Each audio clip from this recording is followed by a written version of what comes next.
The Colorado sun had barely crested the foothills when that gleaming white Range Rover crunched up my gravel drive like it owned the dirt beneath its tires, and I knew right then some polished city lawyer was about to declare war on 70 years of my family's sweat.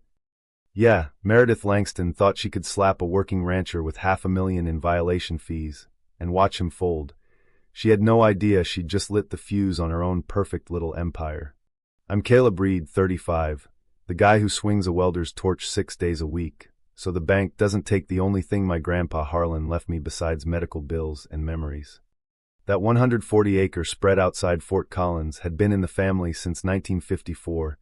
Hand-dug wells, hand-built corrals, the whole legacy. Grandpa used to say a man's worth wasn't measured by square footage, but by what he passed down unbroken.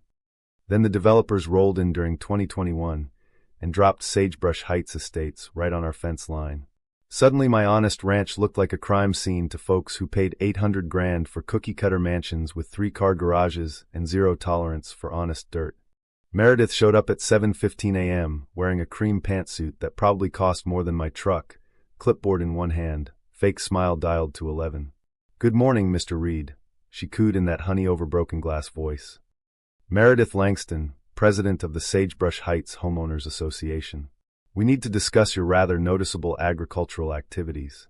She wrinkled her nose at the smell of fresh hay mixing with her designer perfume.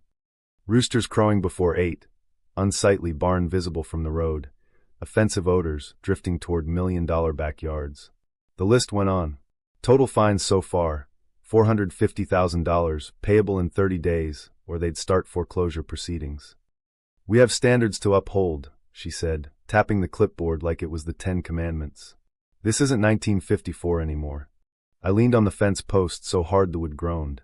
"Lady, my grandpa was running cattle here when your estates were still prairie dog holes. You don't like the smell of honest work? Maybe don't build McMansions next to a working ranch." Her smile never wavered. "The covenants you agreed to when the development was recorded are quite clear, Mr. Reed. Activities that diminish property values are subject to escalating mitigation fees." She turned on her heel, nearly stepping in a fresh pile of horse manure, and that was the moment I knew this wasn't about noise or aesthetics. This was about control, and Meredith Langston had just picked the wrong Reed to control. 2 weeks later, the certified letters started arriving like clockwork. First, a county environmental complaint about potential groundwater contamination from my cattle. Then health department visits on days I was welding downtown, each one costing me half a day's pay and generating fresh paperwork fees. Every single test came back cleaner than a new pair of boots, but I still owed $3,000 for the county's time. The local paper ran the headline "Local Ranch Under Environmental Scrutiny." Not cleared, just under scrutiny. Classic. While I was scraping to pay those bills, I drove downtown and pulled every public record I could find. That's when the first crack appeared. Meredith Langston's law firm had drafted every covenant for Sagebrush Heights. Same woman writing the rules was now president enforcing them. Cute. I showed up at the next HOA meeting in my cleanest work shirt, boots still dusty. 20 neighbors in folding chairs avoided my eyes like I carried the plague. Meredith presided from the front like a queen on her marble throne.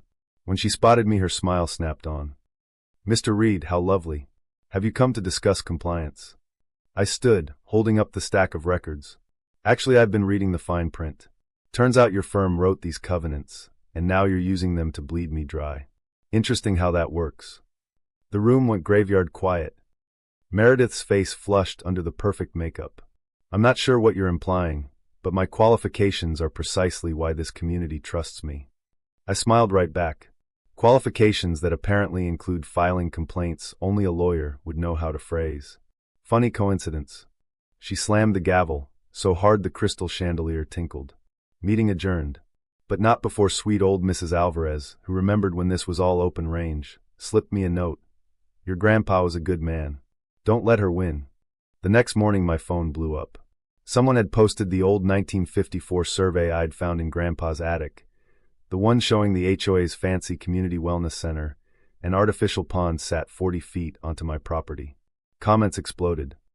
Meredith's reply, all caps, "This is harassment. Legal action imminent." Nothing screams guilty like threatening lawyers over public records. 2 days later, a sheriff's deputy was waiting in my driveway with a temporary restraining order. Meredith had spun my Facebook post into intimidation. The judge, same one who played golf with developers, signed it without blinking. That's when she went nuclear. More surprise inspections, more fines, then a motion to force sale my ranch as a public nuisance. Her legal team from Denver rolled in like stormtroopers. I scraped together enough to hire old Mr. Whitaker, a retired country lawyer who still believed in justice. But watching him face her army felt like bringing a pocket knife to a gunfight. Until I went back to Grandpa's attic one more time and found the letters from 1998.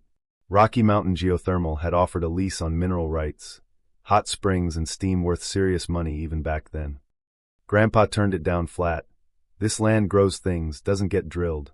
Fast forward to 2026 and lithium battery demand had turned those same rights into a $12 million jackpot. My ranch sat on the mother lode. I called a legitimate geothermal outfit that promised surface-friendly tech. They were drooling. Meanwhile, my army buddy, who now runs a PI firm in Denver, started digging.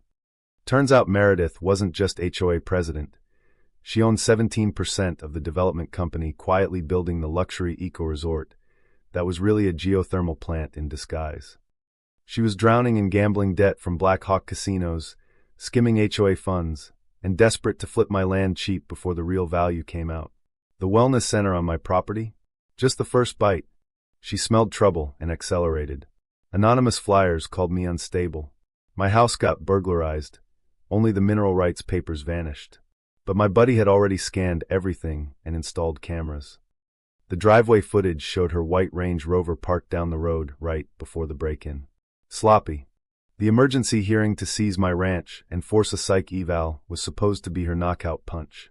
She showed up in full power suit, psychiatrist on standby, ready to paint me as the dangerous rancher. But when my lawyer called my PI to the stand, the room flipped. Bank records, casino statements, corporate filings proving her stake, time-stamped footage of the burglary. It all poured out like bad whiskey. The judge's face went from bored to furious. This court does not appreciate being used for fraud. Then the FBI walked in. Turns out interstate wire fraud and civil rights violations under color of law get federal attention real fast. Meredith's mask shattered on camera as they cuffed her. "You have no idea who you're dealing with," she screamed. The news vans outside caught every word. 3 days later she took a plea. 3 years federal time, 2.3 million restitution she'll never pay, disbarred, and her perfect little HOA dissolved by unanimous vote once the other homeowners realized they'd been played too. 6 months later the clean geothermal lease is signed. 12 million over 10 years, surface untouched, local jobs created. I used the first check to start the Harlan Reed Land Defense Fund. Scholarships for farm kids, legal help for anyone fighting power-tripping HOAs, and low-interest loans so no other family loses what their grandpa built. The old ranch is bigger, healthier, and every October we throw the Harlan Reed Harvest Festival, bluegrass, barbecue, and zero rules about mailbox color.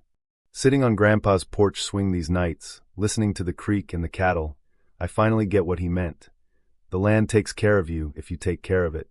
Sometimes that means fighting dirty when the civilized people play dirtier. So here's the question that still keeps me up, true or false.